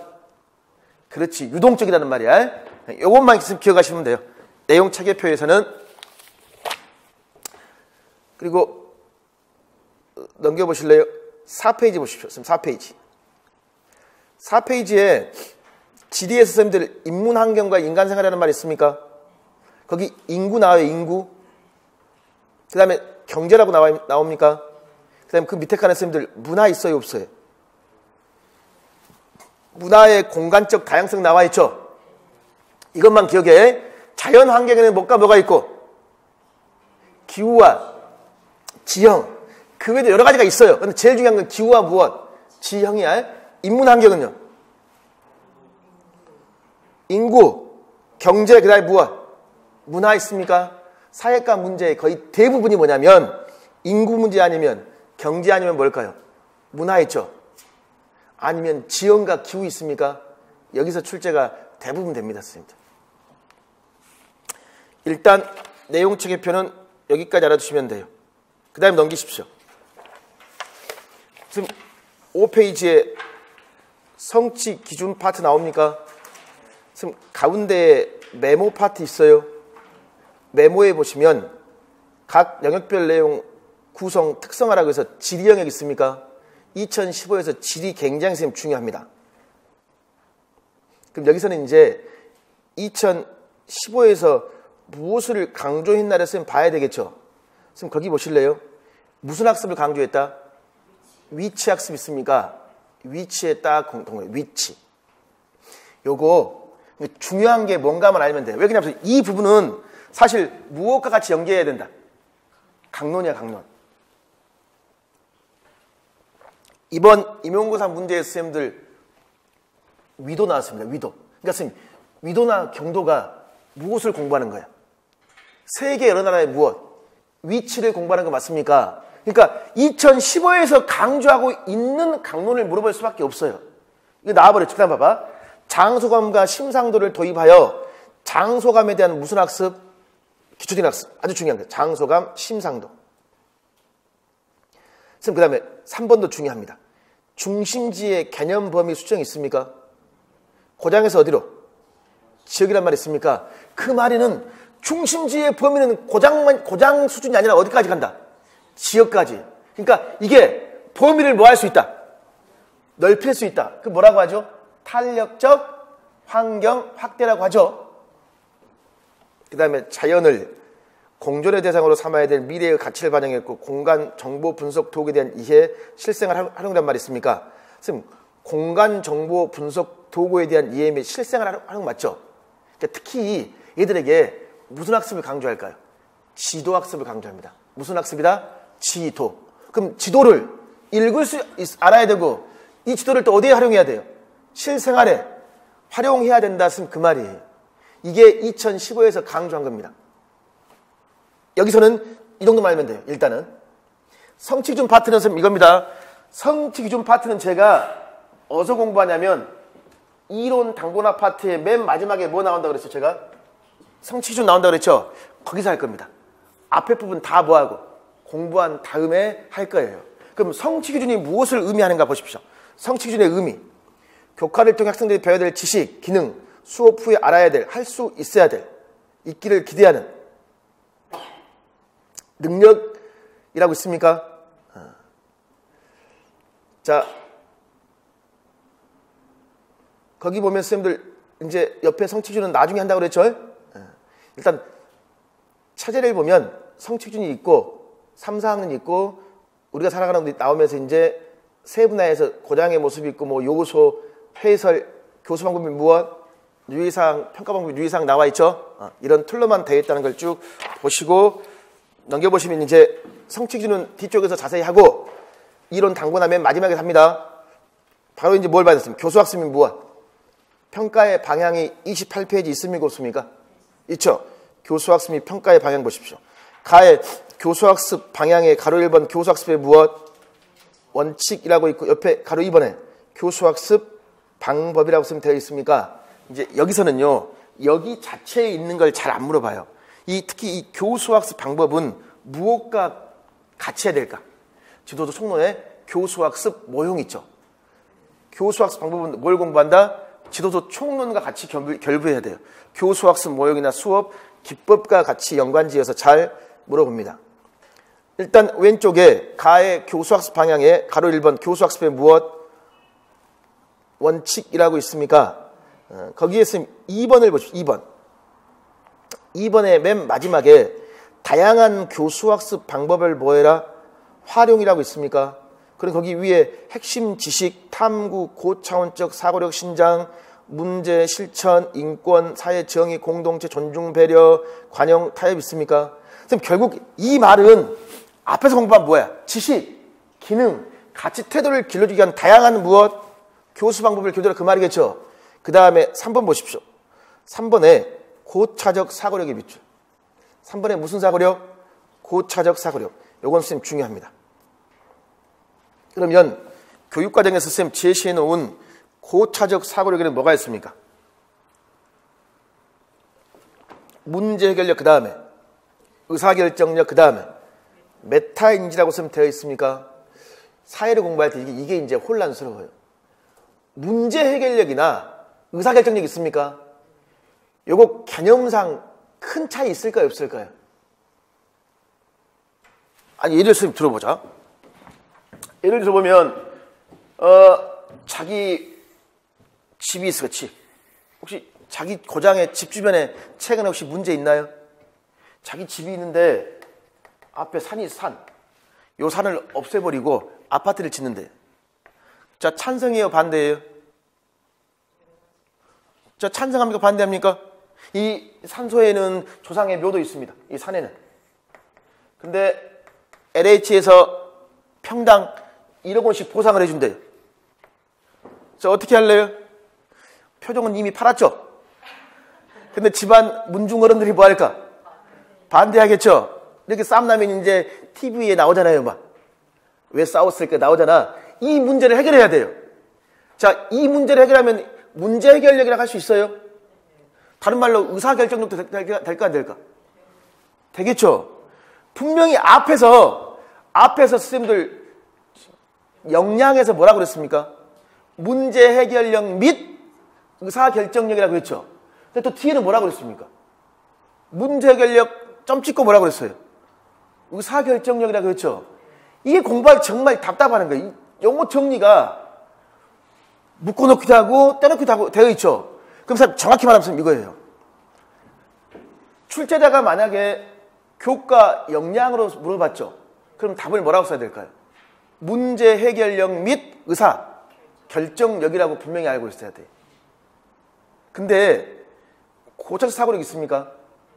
거기 문제 해결력, 의사 결정력, 메타인지라고 쓰면 되어 있죠. 근데 사실 고차적 사고력을 답을 쓰라고 했을 때 의사 결정력이 답이 될 수도 있고 문제 해결력이 답이 될 수도 있다고 그랬죠. 근데 두 가지 용어가 뭐라고 그랬습니까? 비슷하죠. 그러면 출제자가 둘 다 답으로 인정해 줄 수도 있겠죠. 요걸 방지하려면 출제자는 어떻게 문제를 내냐면요. 고차적 사고력을 쓰라고 하지 않고 사회과의 기능 목표 요소를 쓰라고 해요.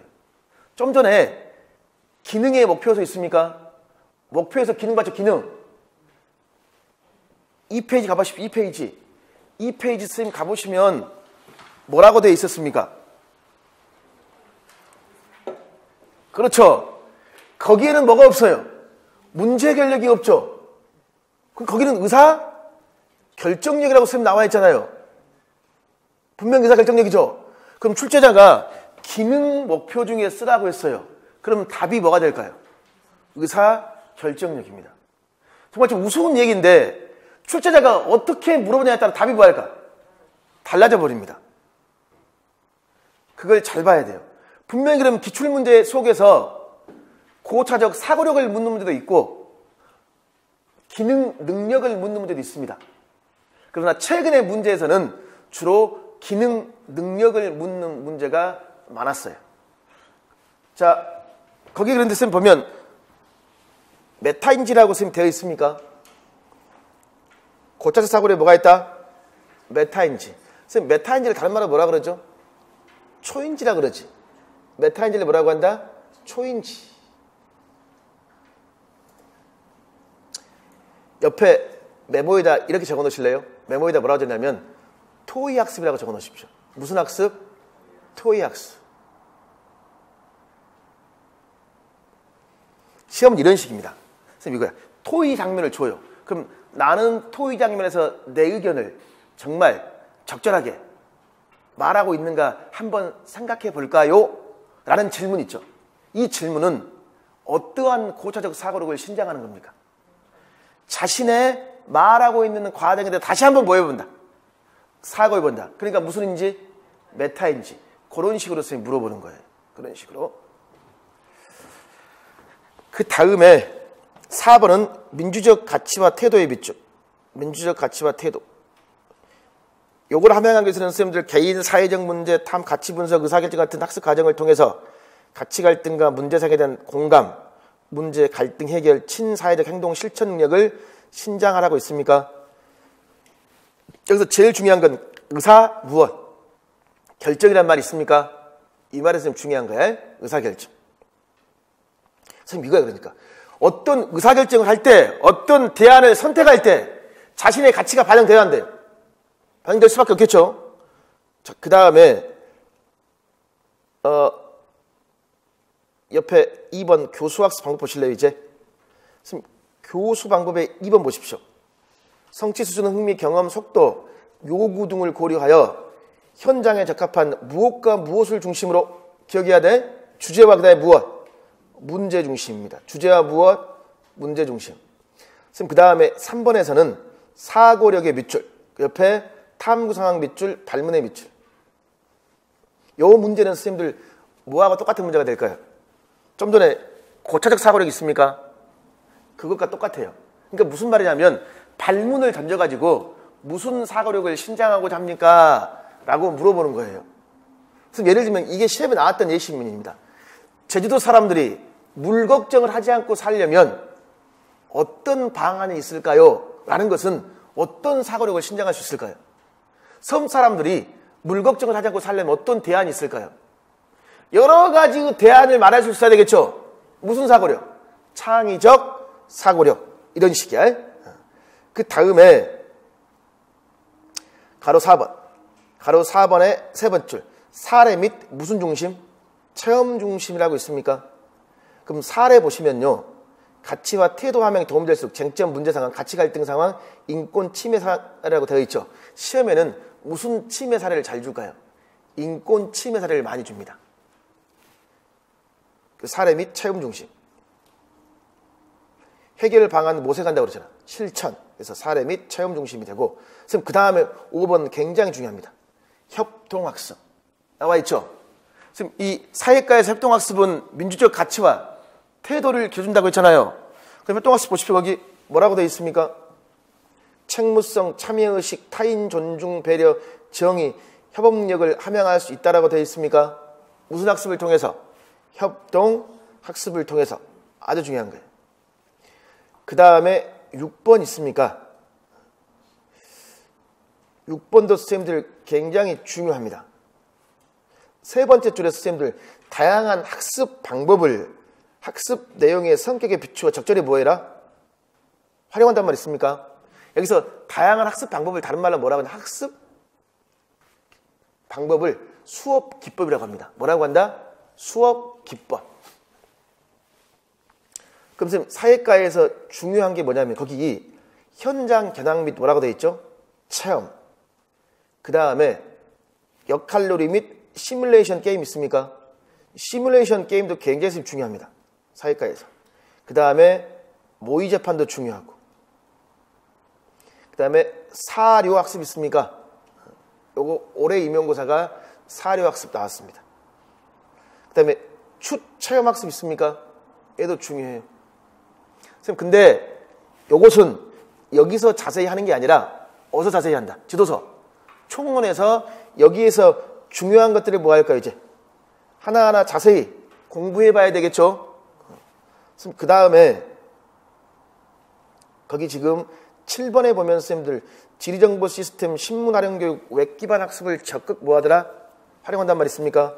그럼 신문 활용 교육이라고 선생님 나와 있죠? 신문 활용 교육. 그래서 이런 것들이 사회에서 무슨 학습일까? 시사학습입니다. 무슨 학습이다? 시사학습.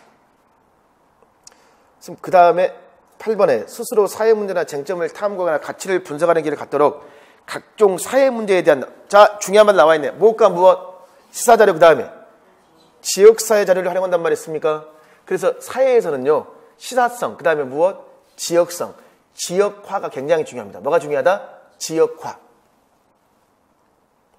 현대사회의 정치, 경제, 사회, 문화적, 법적 현상을 경험적 자료에 근거하여 분석하고 일상에서 흔히 접할 수 있는 다양한 문제, 갈등 사례에 대해 이해와 공감을 바탕 합리적으로 해결. 그다음에 교수학습 효율을 높이기 위해서 지도, 도표, 영화, 신문, 방송, 사진, 기록물, 디지털 여러 가지를 활용하죠. 여기 쌤들 시험에 제일 잘 나온 게 뭘까요? 지도입니다. 지도 굉장히 중요해요. 그러니까 지도를 활용하려면 얘들이 지도를 뭐 해야 됐어요? 읽을 수 있어야 되겠죠. 이게 무슨 학습? 지도학습입니다. 무슨 학습이다? 지도학습. 그러면 6번에 제시된 수업 기법에 시사학습이라든가 지도학습을 뭐 할 수 있다? 추가해 볼 수 있습니다. 자, 그 다음에 평가의 방향, 평가의 원칙이 있습니까? 첫 번째, 사회과의 평가는 평가의 가로. 평가의 가로 하시고 옆에 사회과의 자 목표의 가로, 내용의 가로. 그 다음에 교수학습 방법의 가로. 그래서 무슨 말이냐면요. 자, 목표, 내용, 교수학습 방법, 평가는 뭐가 있어야 돼? 일관성. 목표에서, 선생님 읽었죠? 우리 목표에서 지식, 기능, 태도 있었죠? 그러면 내용의 성취 기준에 뭐 있었어요, 선생님들? 지식, 기능 있었죠? 그리고 교수학습 방법에 지식이나 기능, 가치, 태도를 길러주기 위한 무엇? 교수학습 모형 기법이 있었죠? 그럼 이제 평가할 때도 뭐 해야 돼? 이러한 것들을 평가해 줘야 되겠죠? 넘겨보십시오. 넘겨서 29페이지 있습니까? 자, 29페이지도 보시면 그 4번에 학습의 과정과 학습의 수행에 관한 평가가 있는 말이 있습니까? 자, 학습의 무엇? 과정이란 말이 중요해. 그러니까 2015개정 평가는 다 뭐 중심이다? 과정 중심 평가 맞습니까? 그 다음에 5번에 지식의 밑줄, 기능, 가치도의 밑줄. 그러니까 평가할 때는 뭐 균형 있게 해라. 지식 그 다음에 기능 그 다음에 가치 태도 맞죠? 그리고 제일 중요한 게 뭐냐면 6번, 7번, 8번이 제일 중요합니다. 이 6번에서는 지식의 밑줄, 7번에 기능의 밑줄, 8번에 무엇? 가치 태도의 밑줄. 그러면 방금 전에 이 말 기억나세요? 목표, 내용, 방법, 평가의 일관성 그랬죠? 목표에 뭐가 있었습니까? 지식, 기능, 가치 태도였죠? 그러면 평가도 뭐 나와야 돼? 지식, 기능, 가치 태도입니다. 굉장히 중요한 거예요. 그럼 지식에서는 무엇을 평가합니까? 사실적 지식 있습니까? 중요해. 그 다음에 그 옆에 그 밑에 사회현상의 설명, 문제해결의 필수적인 무엇? 개념, 원리, 일반화 있습니까? 자, 그러면 원리의 최상위가 뭐더라? 일반화라고 했죠. 그럼 사회과의 지식은 사실적 지식, 개념, 원리, 그 다음에 무엇? 일반화된 지식으로 나눌 수 있다는 거 꼭 기억해야 돼. 그럼 그 다음에 기능에는 뭐가 있습니까? 정보, 획득, 활용 기능이 있습니까? 탐구, 그 다음에 의사결정 있죠. 그리고 집단 참여 있죠. 근데 뭐가 추가되어 있습니까? 중요한 거야. 비판적 사고 기능 추가되어 있습니다. 꼭 알아야 돼요. 그럼 역량에 뭐 있었죠? 역량에 비판적 사고력이 있었죠. 그러니까 평가에 뭐가 추가되어 있더라? 비판적 사고 기능 굉장히 중요합니다. 그 다음에 가치 태도는 국가 사회적 요구와 개인적 요구에 비추어서, 이 중요한 말이 뭘 것 같습니다. 국가 사회적 요구에 비추어서 무슨 가치? 바람직한 가치야. 개인적 요구에 비추어서 무슨 가치? 합리적 가치에 대한 내면화. 이게 중요한 말이에요. 바람직하고 무엇?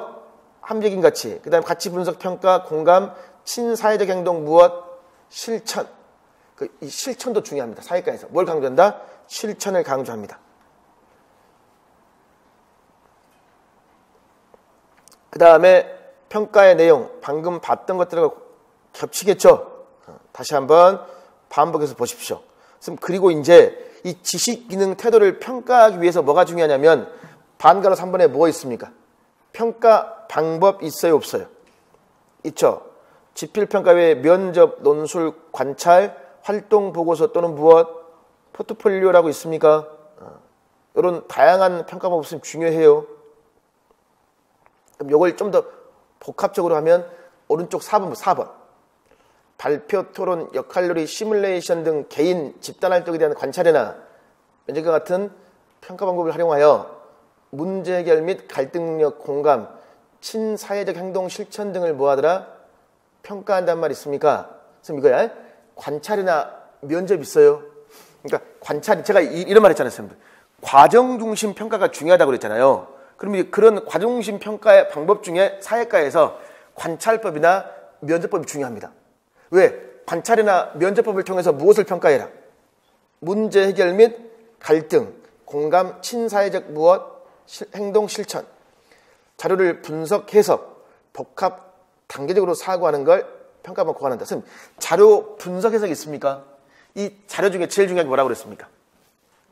지도입니다. 지도를 뭐 할 수 있어야 돼? 분석하고 해석할 수 있어야 돼. 그러면 지도를 읽어야 되면 방이나 기호나 축척이나 이것들을 정확히 뭐해? 알고 있어야 될 거 아니에요. 또는 선생님 자료 분석 해석에서 중요한 게 표나 그래프입니다. 뭘 해석할 수 있어야 돼? 표나 그래프를 해석할 수 있어야 됩니다. 자, 그 다음 평가 결과 활용 읽어보시고. 지금까지 한 게 사회과 국가수준교육과정 원문 있습니까? 원문에서 굉장히 중요한 거예요. 그러니까 사회는 공부하기가 쉬워요. 머릿속으로 이거야. 민주 시민의 자질, 지식, 기능, 태도. 여기 플러스해서 교과, 역량. 그리고 요걸 길러주기 위한 내용 조직할 때 환경 확대법, 그 다음에 나서는 쪽 교육과정, 그 다음에 역사는 주체사적 접근이란 말이 있죠. 그 다음에 이것들을 평가할 때는 평가 내용, 지식, 그 다음에 무엇?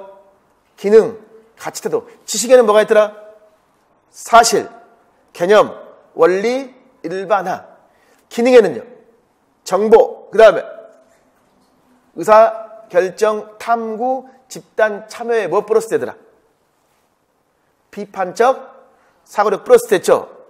가치, 태도, 국가, 사회, 개인적 요구에 비추어서 바람직하고 무엇?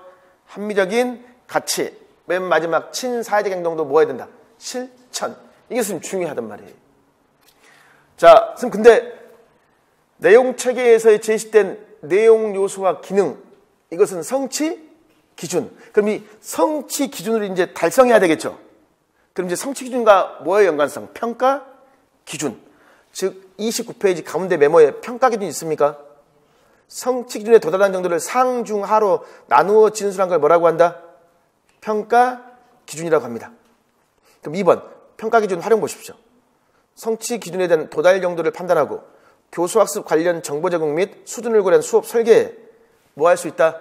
활용해 볼 수 있다는 게 있습니까? 이런 것들은 면접에서도 중요합니다. 또는 교직 논술에서도 중요해요. 결국은 이게 무엇과 일맥상통할까요? 과정 중심 평가 있습니까? 그것과 일맥상통합니다. 과정 중심 평가에서는 애들의 성취 기준 도달 정도를 확인하고 교수학습 관련 정보 및 수준을 고려한 수업 설계에 뭐 할 수 있다? 활용해 볼 수 있다라고 말할 수 있어요, 없어요? 말할 수 있습니다. 자, 30페이지 보실래요? 30페이지 보십시오. 30페이지에 올해 임용고사 문제입니다. 2018학년도 문제 있습니까? 자, 제가 교육과정 문제만 따로 떼놓은 거예요. 문제에서.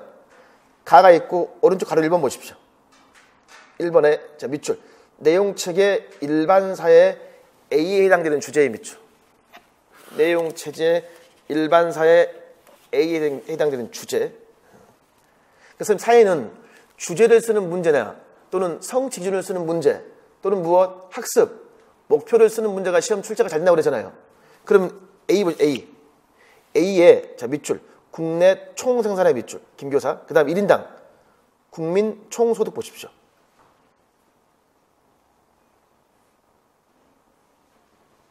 있죠? 선생님 그리고 그래프란 말 있습니까? 좀 전에 선생님들 우리가 이 표나 그래프를 해석하고 분석하는 게 중요하다고 그랬잖아요. 그래프. 항상 시험에서요. 표나 그래프를 주고 주제를 쓰는 문제가 많이 나왔습니다. 그걸 읽어주셔야 될 거 아니야. 그리고 거기 보시면요. 농업, 어업 중심의 산업 밑줄, 경공업 중심 산업 밑줄, 중화학, 첨단 산업의 밑줄. 그리고 우리나라는 인적전자, 우리나라의 밑줄. 그래서 그 위에 우리 경제의 밑줄, 경제. 선생님 그럼 이거죠. 오늘은 무엇의 변화 과정을 공부하는 거야? 우리나라의 경제가 어떻게 성장해 왔는가를 공부하는 거 맞죠? 그러니까 학습 주제는 어디에 답이 나와 있을까요? 이 A에 쓰면 답이 나와 있는 거란 말이에요. A에. 결국은 우리나라에 뭘 공부한다? 경제 성장 과정을 공부하는 거야. 그럼 우리나라의 경제 성장 과정을 공부하려면 국내 총 생산이라든가 1인당 국민 총 소득이라든가 이게 증가했겠죠. 그리고 무슨 공업에서 1차에서 농업에서 어디로? 경공업. 그 다음에 무엇? 첨단 산업으로 지금 뭐하고 있다? 변화하고 있다라는 거 맞습니까? 즉, 요 문제는 그러면 2009가 아니라 뭘로 바꿔야 돼? 2015로 바꿔야 되겠죠? 자, 3페이지 보십시오. 앞에 3페이지 가보십시오. 지금 3페이지에, 앞장 3페이지에 내용책이 있습니까? 지금 내용책의 왼쪽에 정치법 밑에 경제 있습니까? 자, 거기에 세 번째 핵심이 국가 경제라고 찾았어요? 찾으셨죠? 거기에 5, 6학년에 뭐 나옵니까? 경제, 성장, 경제, 안정이라고 선생님 되어 있어요? 안 되어 있어요? 되어 있죠? 선생님 그러면 요 문제를요 2015 개념으로 바꾸면 A에서 지도하고자 하는 핵심 개념을 써라. 자, 주제를 뭐로 바꿔서 핵심 개념으로 바꿀 수 있겠죠? 그럼 답을 뭐라고 쓰면 될까요? 국가 경제라고 답을 쓸 수 있어요? 없어요? 답을 쓸 수 있겠죠? 2009니까 우리나라의 경제 성장 과정이 답이지만 뭐로 바꿔야 돼? 2015는 뭐로 바꾸자? 핵심 개념으로 바꾸자. 선생님 그 말이야. 핵심 개념. 자, 선생님 그리고 30페이지 가볼까요? 30페이지 문제. 30페이지 2017년도 문제 보십시오. 2017년도에 나의 우리나라 지형도에서 평야가 주로 어디에 발달을 조사하고 그 까닭을 뭐 할 수 있다? 설명할 수 있다라고 있습니까? 되어 있죠? 그러면 지형의 동그라미, 그 다음에 평야의 동그라미. 지금 여기서는요, 자 봐. 까닭을 설명하려면 어떠한 개념과 어떠한 개념을 다 알고 있어야 될까? 지형이 뭐, 그 다음에 평야가 뭔가 알아야 되겠죠? 결국 이게 무슨 지식이야? 일반하던 지식이라고 할 수 있어요. 그러니까 평야가 뭐냐, 지형이 뭐냐는 개념적 지식이죠. 근데 이것과 이걸 짬뽕해가지고 그 까닭을 뭐 해보는 거야? 설명하는 거 있죠? 그러니까 무슨 지식이다? 일반화된 지식 맞습니까? 그럼 일반적으로 우리나라는 어디에 평야가 발달되어 있다라고 말할 수 있겠죠? 그걸 뭐과 연관지어서? 지형적 특징과 연관지어서. 거기에 도입, 선생님 도입 봐봐. 지용도에서 평야의 위치, 서쪽과 무엇? 남쪽의 발달의 비추. 서쪽과 남쪽.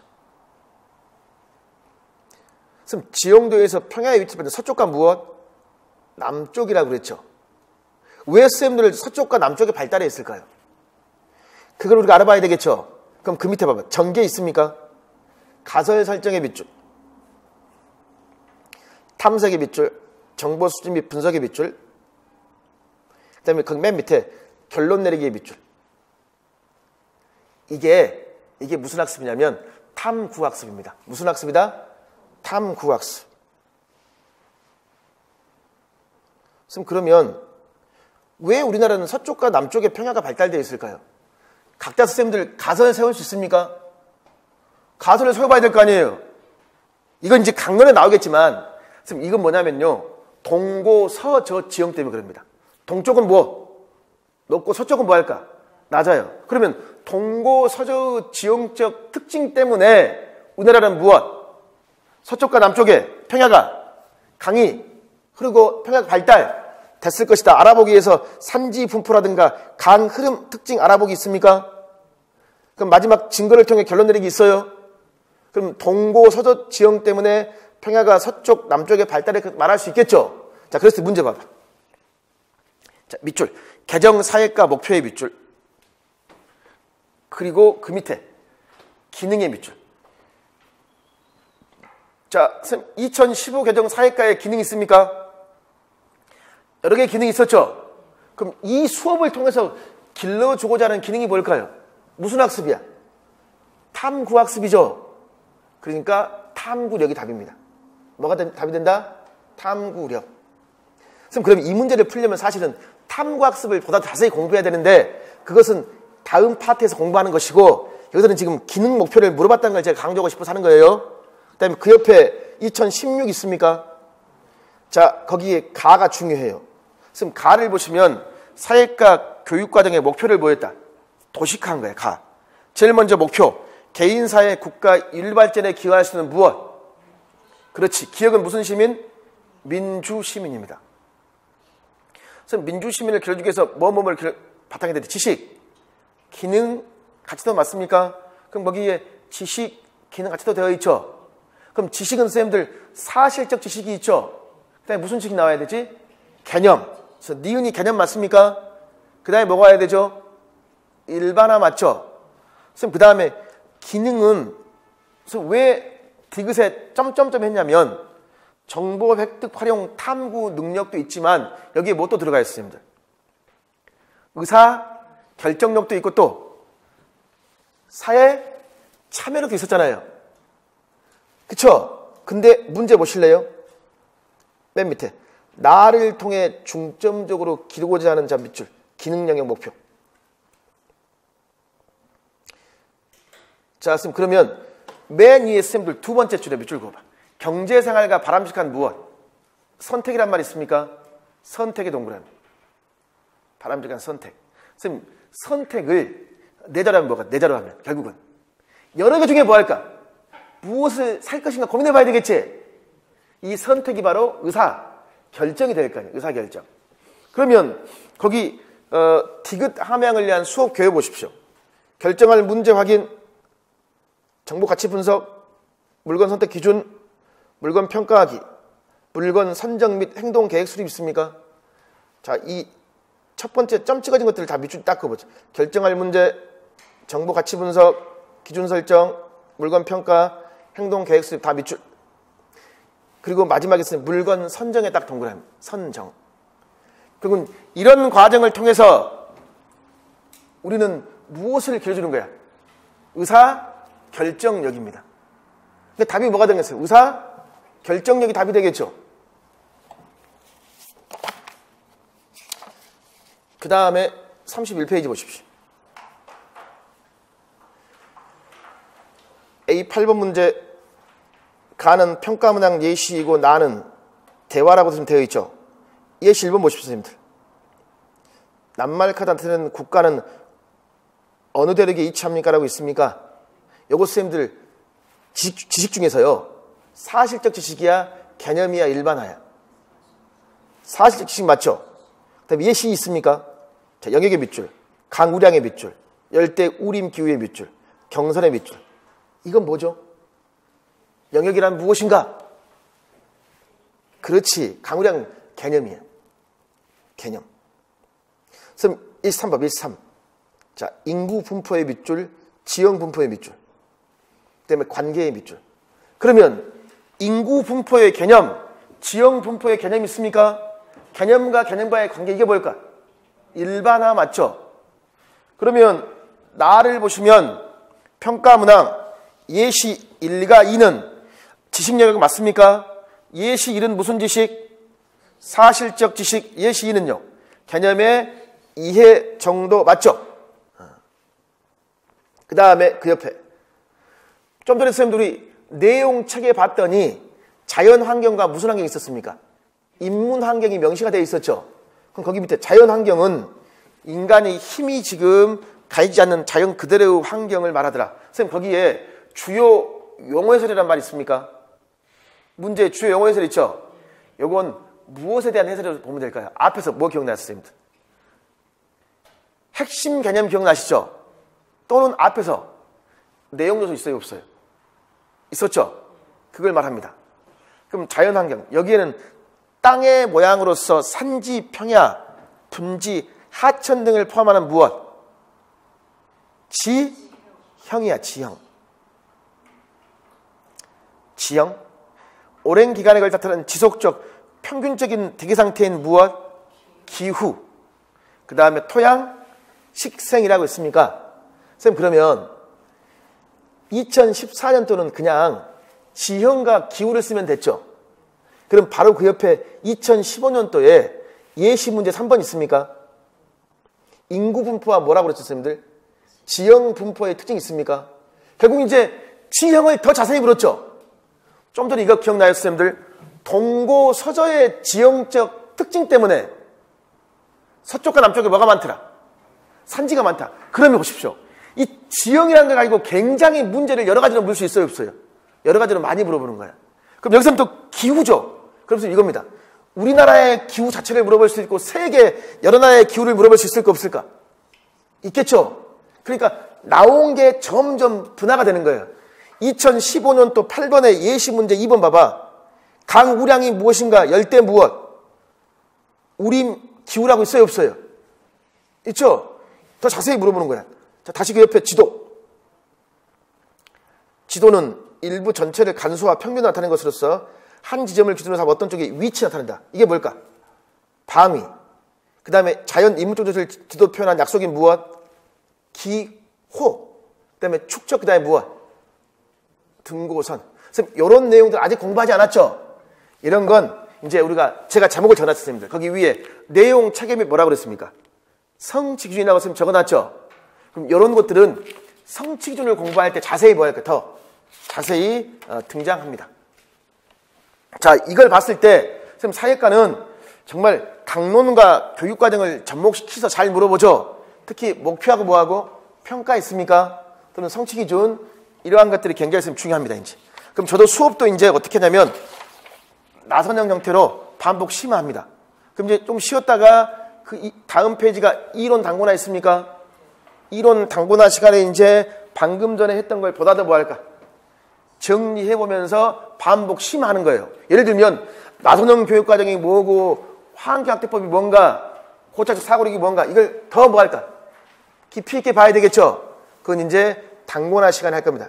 10분 쉬었다 하겠습니다.